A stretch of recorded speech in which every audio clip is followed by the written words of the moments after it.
Okay, so we will get going. Hi, everyone. You may have noticed that I'm not actually Kath.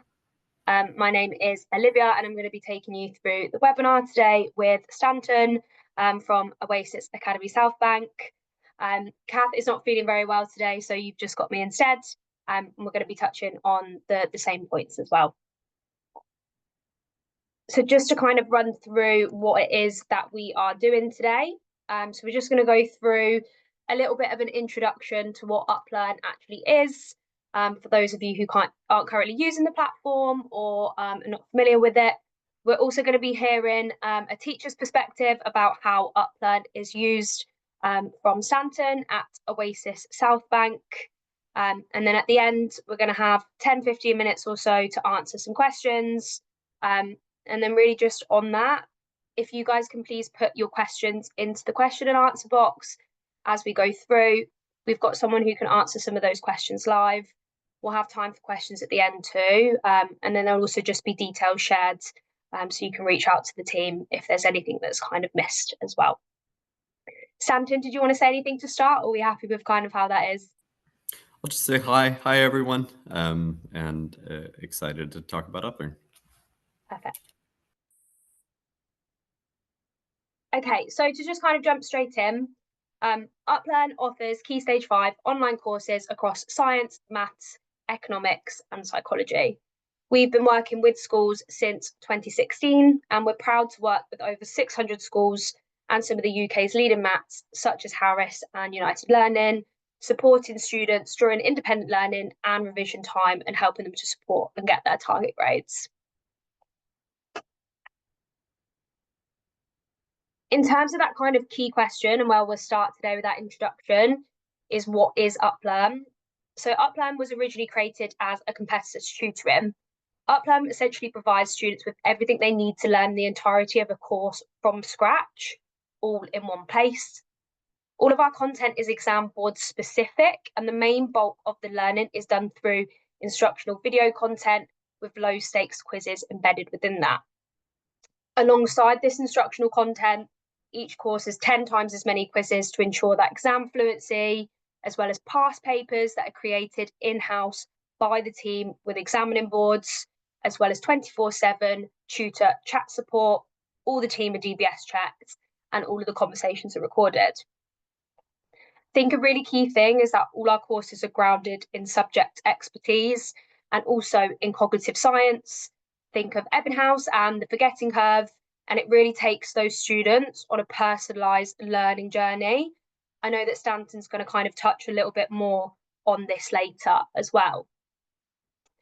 And then really from a teaching perspective, what you can do is that you can track engagement really nicely and easily through the teacher dashboards. You can set assignments on UpLearn. You can see the progress that your students are making, and you can also identify the gaps that they have in their knowledge and in their learning.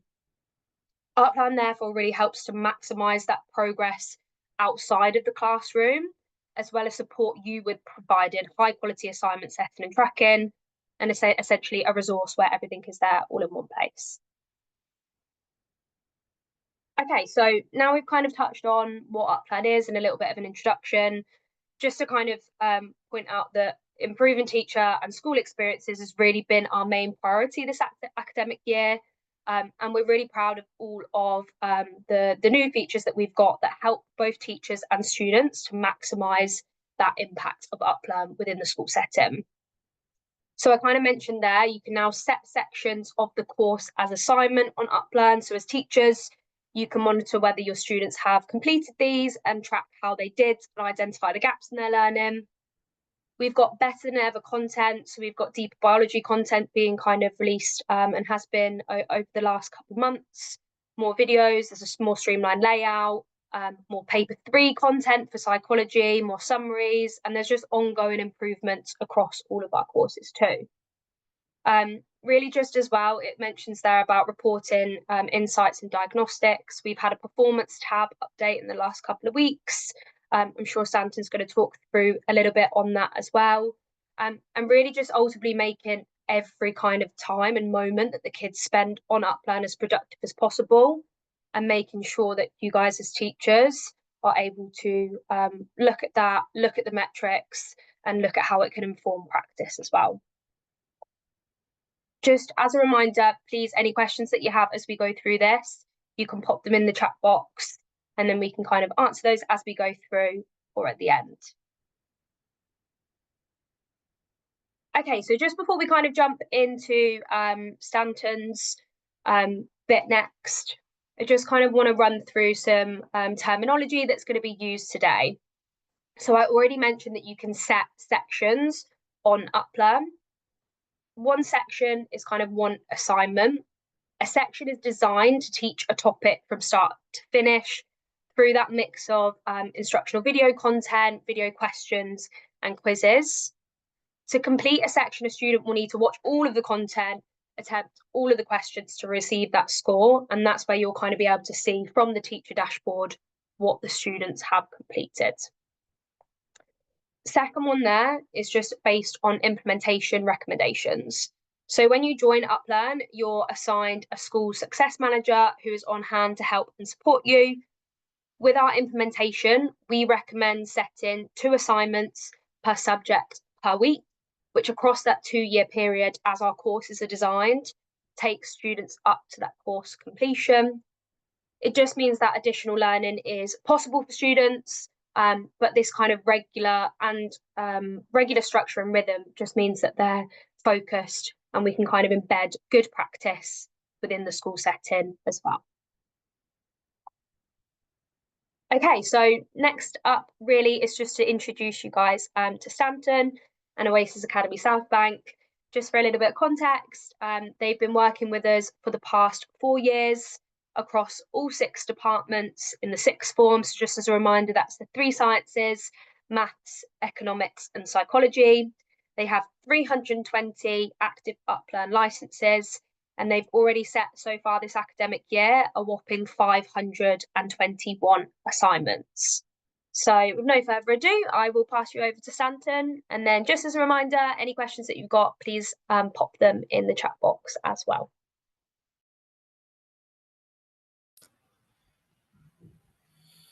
Hi guys, my name is Stanton Wertjes. I'm going to talk a little bit about my school context and what my school is like. I'll talk a little bit about our model of learning and why we've chosen to use UpLearn, and then I'll talk about some of the ways that I use it and make it effective for my class.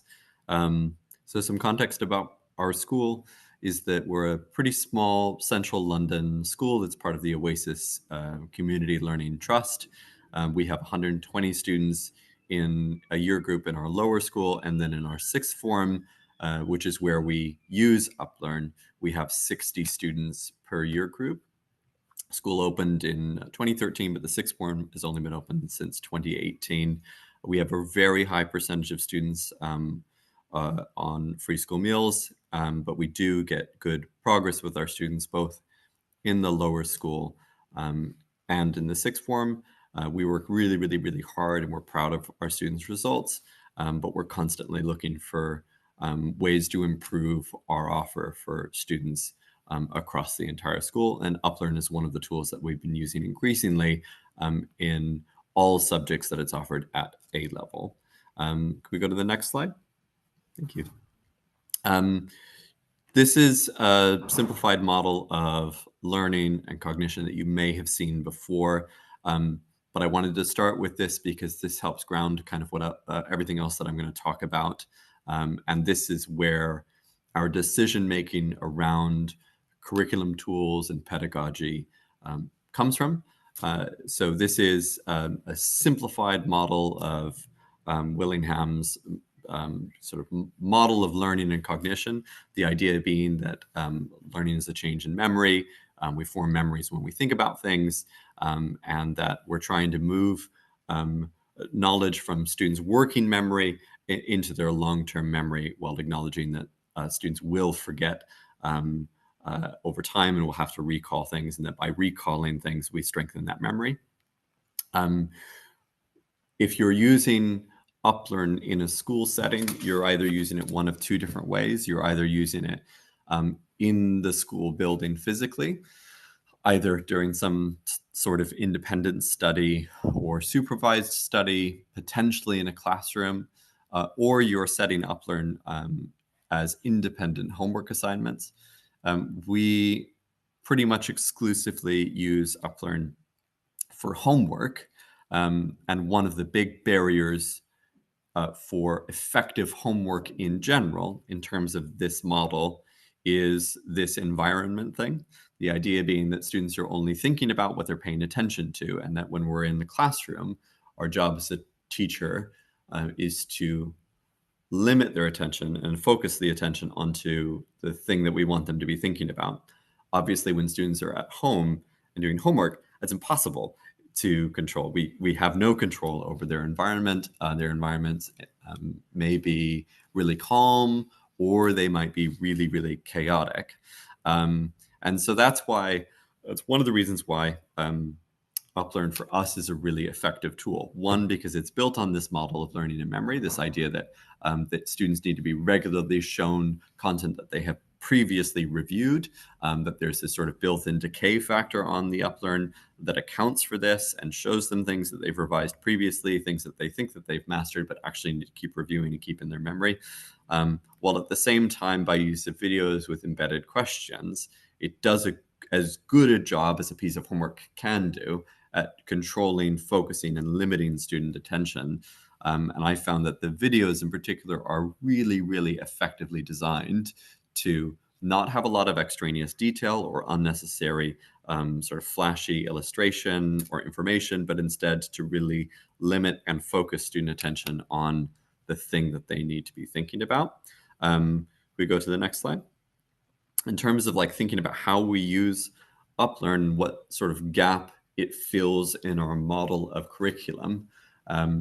We have a lot of knowledge that students need to master. I'm an A-level science teacher, an A-level physics teacher. There's just a ton of things that students need to know in order to succeed on their A-level exam.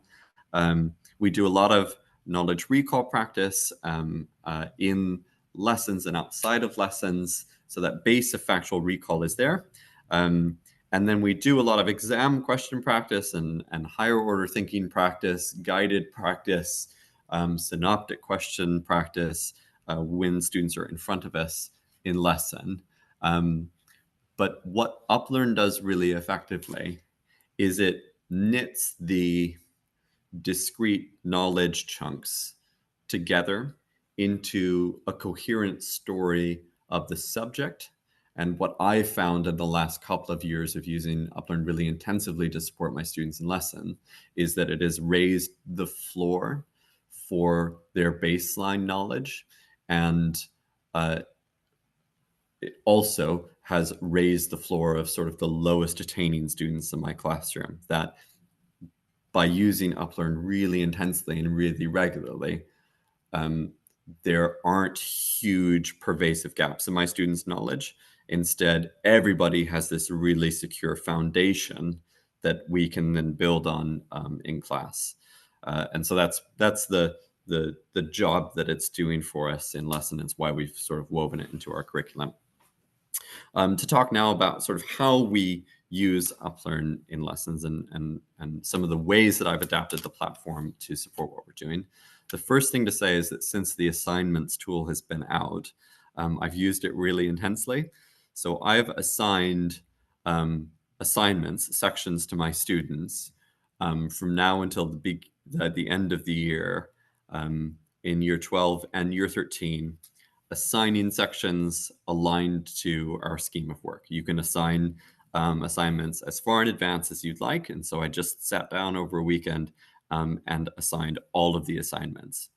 What's really cool about that is it forces students to work through the story of the subject in the order that they should be working through the story of the subject. Previously, I had used UpLearn and I had assigned either a required upscore or required percentages or required XP, but had found that students would often sort of cherry pick different sections based on what felt easiest or what felt most proximal or what felt like They, in their own view, they needed to revise the most. The problem was that actually isn't as effective for long-term retention. That the students build the mental model and schema of the subject more effectively when they're going through the sort of coherent story of the curriculum. And the uplearn videos tend to tie into each other sequentially. They tend to connect better together if students are working through the sections in more or less the order that they appear. And so that's what I've done there. And I use that really intensely. I have carrots and sticks, and students who don't complete their homework assignments on time typically have a sanction. Students who are regularly completing homework assignments on time tend to have some sort of reward. For me, completing a homework assignment means that they're not just answering every quiz question in the section, but also they do have to achieve a green score. So either a high score, like you can see on the screen here, or an outstanding score. It's really obvious to them when they've managed to do that, because they'll have a complete green circle, or they'll have a 3/4 green circle. I don't accept for my homework assignments like orange or red, because that means they've just missed too many questions, and they need to go back and reattempt those questions until they get them right. We can go on to the next slide. That's okay. Just going to highlight now a few different numbers that I pay attention to. This is the student dashboard view. So on teacher dashboards, now I'm on the students page. One of the things that I sort of track, but don't create sort of any kind of assignment around, is the average sections completed. Here you can see my year 12 students, and you can see the percentage of the whole course, the whole curriculum that students have completed. That percentage completion number goes up when students complete those assignments. So when they green or partially green the whole assignment. It will still go up as a percentage, though, if they're getting red scores or orange scores. So I don't use that number at all to reward or sanction students. It's just a nice measure for me to know, like, how much of the course have students covered overall, and where are students relative to each other. Next slide, please. This is a number that I care quite a bit about. It's slightly obscured by my little red circle there. But that number is the student's up score. You can see that number on the student dashboard, but then by clicking on their name, that score is their score on the whole course. I care a lot about the student's up score. You can also see it on, you can see their view of their up score if you click view details, and you can see the breakdown of their whole landing page for that course. But in addition to setting the homework assignments, the other driver that I use to force student engagement and attention and focus on their homework and on doing high quality homework is I have required up scores for certain dates. So students have to achieve a certain up score in a certain time period. I've done really intense schedules where I want students to get a lot of work done in a very short period of time. I've even done 1 percentage point per day as up score. And then sometimes I have it much more spread out. So they might get 1% on up score, or 1 up score increase every 2, 3, 4 days. A general thing to know about that is that the higher that up score is, the harder it is to increase. Students have to be achieving really high scores on their quizzes, and they also have to complete practice papers and get high scores on their practice papers to make that number go above 60, above 70, and especially above 80 and 90%. Because this is the thing that the UpLearn sort of guarantee is attached to. The reason that I care about it, frankly, is because of its inherent difficulty. It's hard to increase the up score to a high percentage. It requires, frankly, extra time, more time than it would just require to complete the assignment. And so that drives students' focus, students' revision, students' attention. It means that they're much less inclined to just sit down in front of UpLearn and let the video play and not watch it, because they know if they don't watch the video, they're going to get questions wrong, and then their up score won't go up, and they'll have a sanction for me if they don't complete their homework on time. So all of that tends to drive more energy and focus and more time, quality time in front of the platform than otherwise. Could we go to the next one, please? This is just a screen that I think everybody should be aware of, and one that I've started to use regularly since it was released fairly recently. This is a breakdown of student work by performance. And what you can see is you can see performance across different sections. So the section group is the column on the left-hand side, and then you've got student initials there, are the columns on the right-hand side, and you can see their section score for each of those sections. Those section scores do decay over time. So where you're seeing those yellow scores, those students may have actually completed their homework for me where they've got it green, but then over time it may have decayed back into yellow. At some point, I'll have to assign that section again to students for them to go back and revise it. But what's really cool about this is this has now become part of my lesson routine, where I start the lesson with a short do now, some sort of recall questions, and then immediately following that, we have a review of homework. And the review of homework is I click on the section that was due today, and I have this screen on the right-hand side, which pops up when you click on one of those yellow or red circles.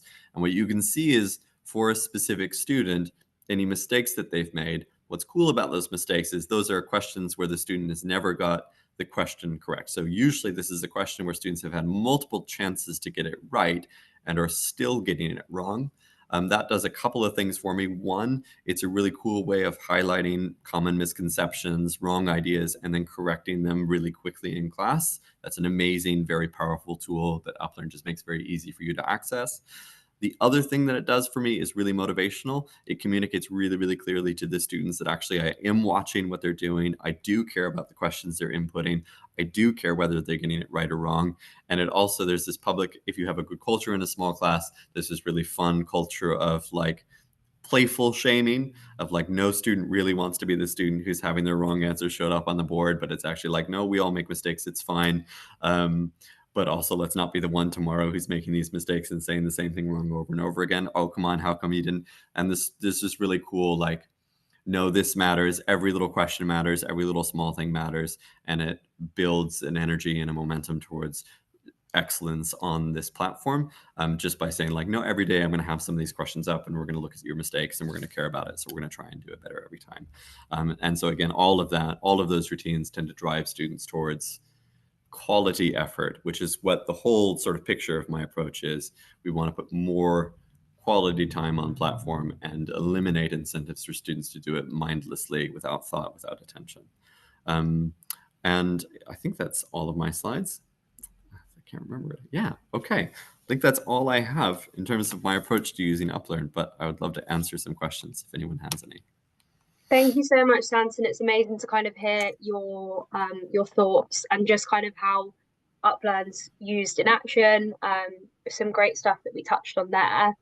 I think just before we go into any questions that have kind of appeared in the chat, I think actually I just want to touch straight on the fact that you were talking about that performance page. That's kind of really exciting because I know we only released that 2 weeks ago or so now. And you spoke about the scores decaying and whether or not kind of like students are finding that useful. Are they going back in and kind of using that as a competitive tool to like strengthen their knowledge and things? It'd be cool to kind of hear a little bit more around that. Yeah, it's really, really useful. It's interesting because I'm using it differently now for my year 13s and my year 12s, so slightly differently. My year 13s are now in full-time revision mode. And what's great about the year 13s is I can say, you've now completed the whole course or very close to having completed the whole course, now it's about going back in time and looking at sections that are not green anymore, or have never been green, and working through sequentially and revising weak areas. And so we're just trying to green as much as possible. So it can be a tool both to drive high quality engagement in the first instance, but also a tool for students to self-identify weakness and errors. Someone had a question about setting past papers as homework. There's actually, I will say you can set the exam question sections as homework if they exist on your course. So for physics, there's an exam question section that I do set as homework. It is a chunkier homework section than most of the other sections. It takes longer for students to do, so it's something to be aware of. But the other thing is about the practice papers. This is why I require a certain up score for a certain time, because you can't achieve a high up score without doing lots of practice papers and getting a high score on the practice papers. And so there's a hard cap at 60% that's made really clear on the platform that students will be aware of. So you can't get above 60% if you haven't done practice papers. So sometimes I will just say, you must go do a practice paper, and you can see if students have done practice papers in your student dashboard view. So it's not that hard to just say everyone has to go home and do a practice paper this weekend, and then by Monday that number needs to be up by 1, whatever that is. Yeah, and I think just to add to that, Santa, that's fantastic for you to point that out. I know that kind of the section that you're referring to is kind of more exam practice focused. It's almost like walking, talking mocks as well. So there's kind of sections that you can set for students where it takes them through that instructional content, then gives them the opportunity to answer a question, and then takes them back through that again. I know particularly for people kind of looking at this from the more qualitative subjects like economics and psychology, there is kind of the opportunity to set sections that are related to kind of longer questions. So that's fantastic stuff as well. Okay, I think there's definitely a couple of questions for you, Stanton. I think I'm just going to answer one of them live first. I think it was Samuel Baker who's popped this in.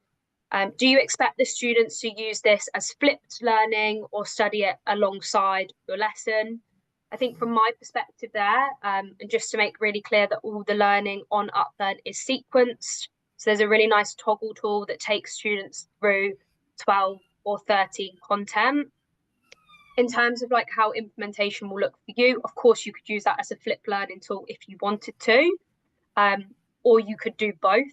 But essentially, the students can work through the content. You can kind of rest assured that if they started from the beginning of the course and worked their whole way through to year 13, it's kind of done in that order, sequence to follow the content.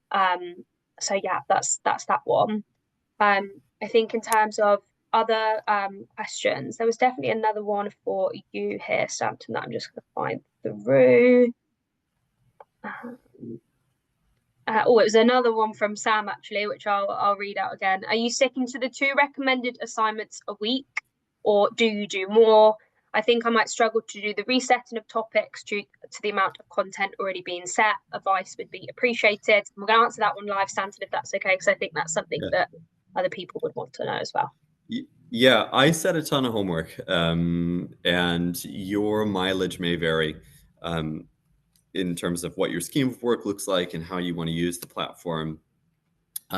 This does tie in a little bit to the flipped learning question. I don't use this as flipped learning, sort of full stop, because I'm really keen to control the flow of information and to tell the whole coherent story of my subject and to narrate the structure for my students. I don't want students building that initial mental model without my explicit help. So I don't have them introduce topics before I do it in lesson, but you could use it that way if you wanted to. I do sometimes set more than 2 assignments per week. I have gone as intense as setting an assignment to do basically every single day, which sometimes that's usually where I've taught ahead of a subject, and then students are sort of catching up behind that subject, so that students don't work too far ahead of where we are in the scheme of work. That basically works. One of the things I do say around that, though, to students is this is your primary piece of homework. I'm not really setting a ton of other homework for students during the week. And I also create incentives for students to have worked ahead on UpLearn from the piece of homework that is due. So I'm not saying working ahead of where I am in the curriculum, but if we've got in a week 5 sections due, I try to set that a couple of weeks in advance so students are aware, like, there's a powerful incentive for me to try and get out in front of this homework as far as possible. And I sort of do a lot of work in class to celebrate and reward students who are ahead of schedule, rather than just sort of doing the bare minimum of completing homework as it comes due. So it can be a really powerful tool to build student independence and some like positive learning habits as well, I found. Fantastic. I think we're going to go on to another question now from Deborah. She has asked, is there a way for students to test themselves on a section before having to sit through the video content, etc.? We're having some resistance as students in year 13, for example, feel they're having to sit through content they understand pretty well, but want to test themselves without the videos and things.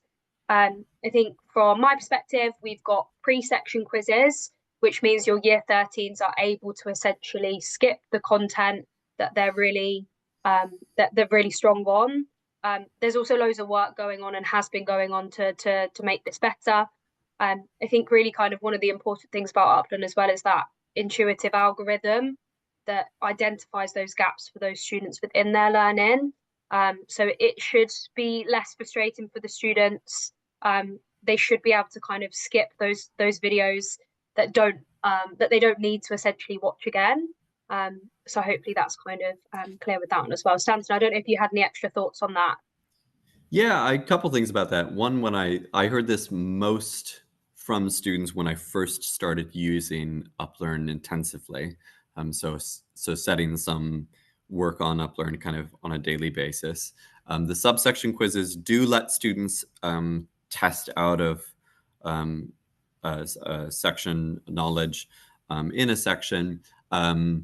One thing for students to be aware of, if they attempt a subsection quiz but do badly on it, then they're forced to work through components of that section.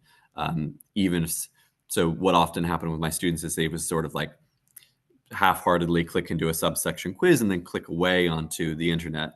And then actually, hey, then now that means you failed the quiz and have to work through the whole thing, which is frustrating for the students, but also like they've no one to blame but themselves a little bit.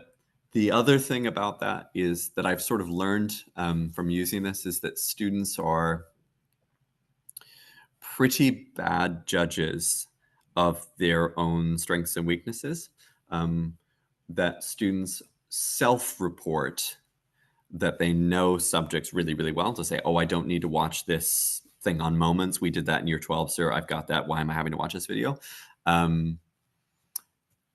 Having worked through a lot of the sections myself, I feel pretty confident that for most students, like 95% of students, there is meaningful revision in just about every section. So I kind of don't trust the self-report anymore. And I kind of, this year especially, I've done a ton more work sort of communicating that up front and saying, just like, if you're going to say to me that you don't need to do this section, I basically don't want to hear that. I need you to, and this is why, this is how learning works, this is how refreshing works, this is why we're doing all this recall. It's so important that you commit the time to it. And I don't hear that from students so much anymore. Yeah. Perfect. That's a really great answer. Thank you so much. I'm gonna go on to one question from me, just because that kind of came up before. I think what really stuck out is you mentioned like Upland raising the floor on baseline knowledge for the students. And it's kind of really clear how it's supported your students within the department.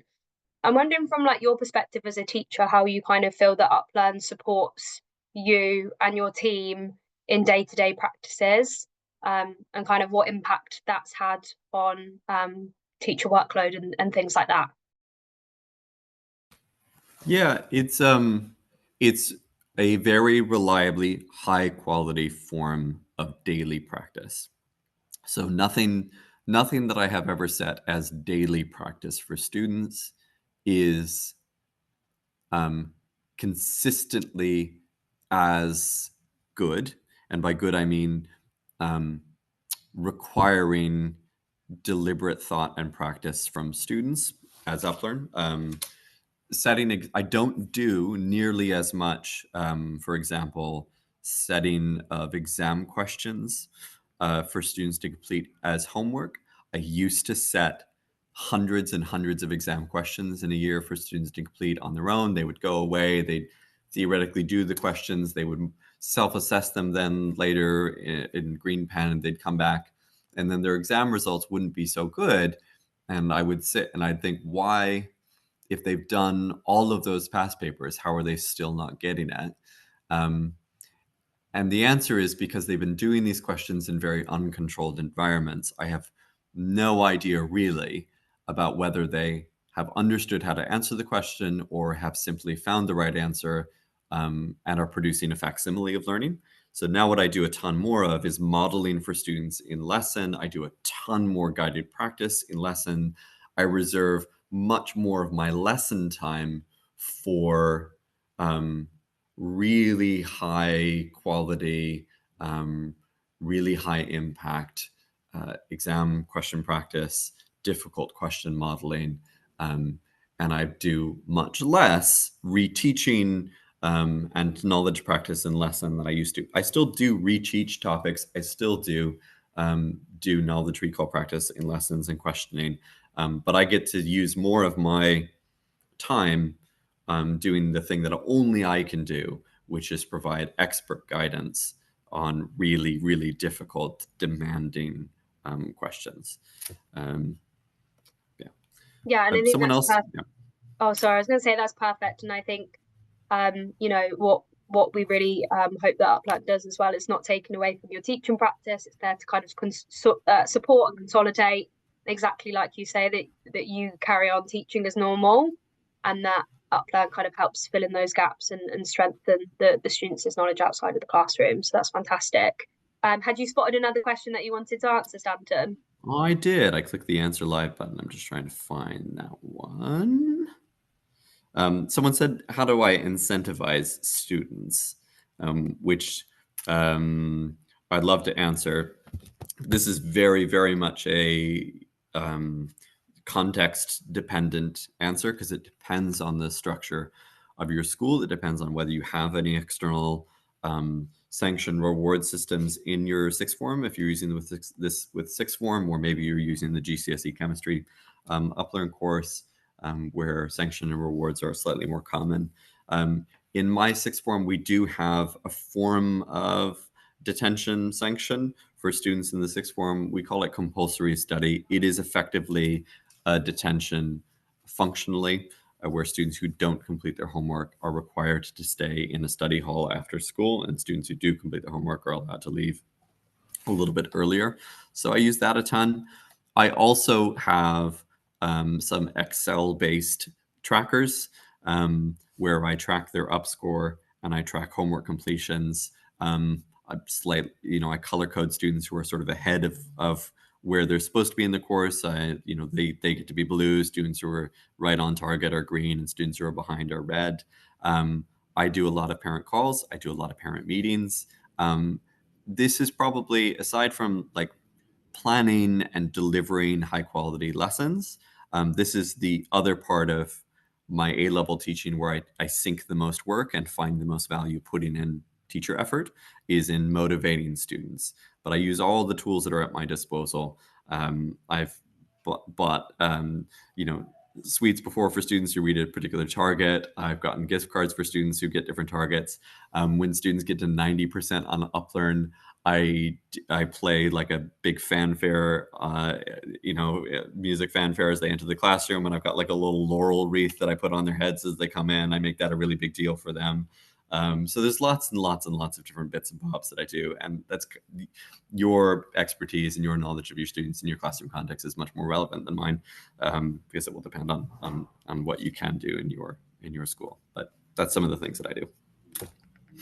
I love it, and I love when they get to A levels. I used to teach as well, that they pretend like these things don't excite them and they don't want to work for sweets and lollipops, but it seems to always work the best. So that's great stuff.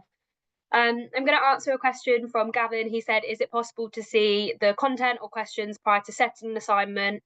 Some of the titles seem a little vague. You can preview all content using the eye icon in the student dashboard, so you're able to kind of go in and see what that content looks like. We also, as well, if you are already using us, or if you want to reach out to us, my email's just on the screen there. We have got some course guides as well, so you guys can also use those to support the content that you're looking into. But essentially, yes, you can essentially preview the content, look how long it takes on average to complete a particular section, and use that little I button to go in and have a look what that looks like.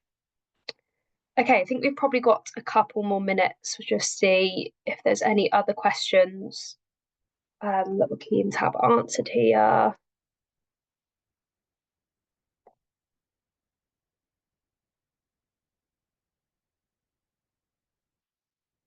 Still got a couple of minutes, so if you do have any further questions, then please just pop them into the channel.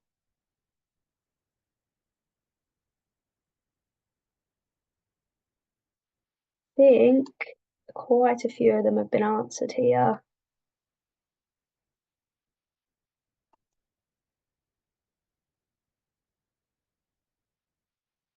Sure, so we'll answer this one here about adding more subjects to UpLearn. It's a big part of our mission to kind of help close that gap in education. At the moment, we are sticking with the 3 sciences, maths, economics, and psychology at A-level.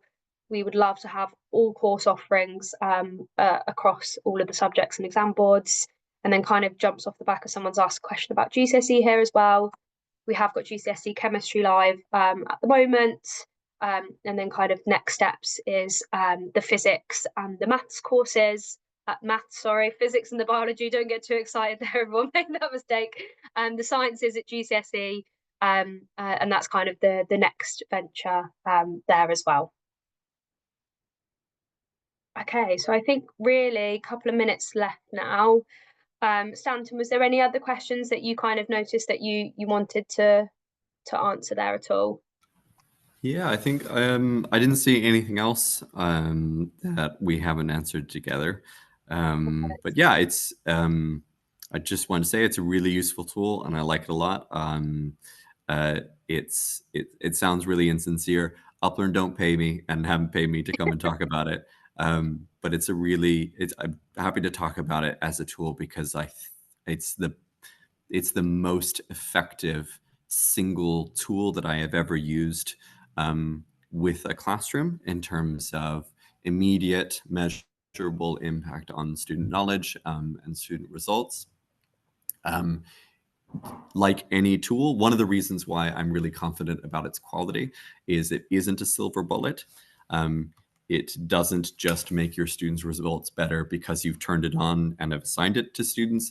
It still requires a lot of deliberate teacher thought and effort to make it impactful, which is something I believe really deeply about any high-quality tool, is it is only as good as the person who's using it or the teacher or the school or the context that's using it. So UpLearn can be amazing and it can transform your students' results. It still requires an expert teacher doing the work of an expert teacher, which is why it's a great tool, I think. Fantastic. I think just to kind of wrap up there, thank you so much for your time this afternoon, Stanton. Thank you everyone else for attending the webinar. If you've got any more questions, there is also a QR code where you can book in and have a meeting with the team. If you're an existing customer, you can reach out to your school success manager or the chatbot on the platform, or kind of contact us in that way. And then I guess just kind of to wrap up too, please remember that there's still lots of time to kind of get your year 13s on the platform to get some great value ahead of their exams. Set your year 12s up for success for the next year as well. So team are always available. Details on the slide there. Customer queries, my email address, and then if you want to reach out, then please do. But yeah, thank you so much, everyone. I hope you have a wonderful afternoon, a lovely rest of your week, and take care. And we hope to speak to you soon.